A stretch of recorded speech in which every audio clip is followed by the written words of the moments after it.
السلام علیکم مومنو، اللہ سے عہد کر لو جنت کا، دنیا کی دولت کا مان سامان نہ کر۔ اگر کوئی نیک وقت تمہارا دامن پکڑ لے ہمیشہ کی جنت کے لیے، اور اللہ سے قول و اقرار کے ساتھ اس سے نکاح ہو جائے۔ جنگلوں میں بھی نکاح ہو جاتا تھا، جنہوں نے زندگی گزارنی ہوتی ہے شہید ہوتے ہیں۔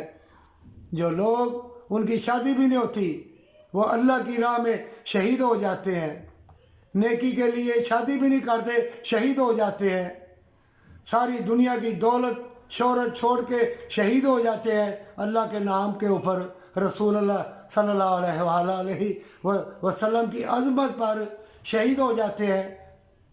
کتنی لڑکی ہیں اللہ کی راہ میں لڑکے شہید ہوئے، اپنا پیش کر دیا ہمیشہ کی جنت کے لیے۔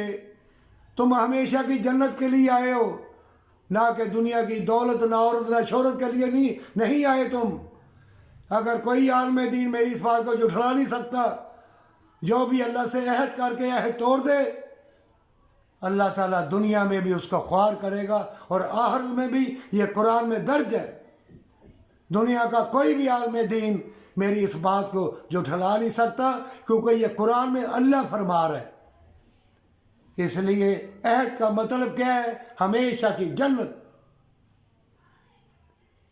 لوگ شادیاں کرتے ہیں اور باہر کے ملک 10 20 سال چلے جاتے ہیں، وہ بھی تو لڑکیاں ہمیشہ کی جنت کے لیے اپنے میاں سے وفا کر کے زندگی گزار لیتی ہیں نا۔ دنیا میں بڑی بڑی نیک لڑکیاں بھی ہیں، نیک لڑکے بھی ہیں جو جنت والے ہیں۔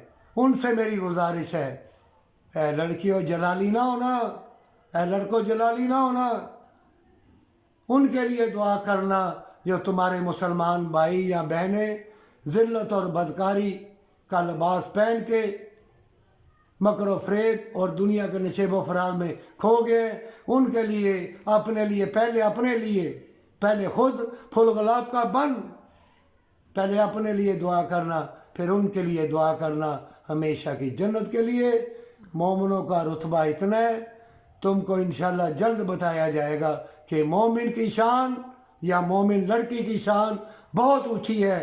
جس مومن لڑکی یا لڑکے نے اللہ سے عہد کے اوپر پورا ڈٹا رہا ہمیشہ کی جنت کے لیے، اور دنیا اور آخرت میں اس نے منزل پا لی ہمیشہ کی جنت پر سچی توبہ کے ساتھ۔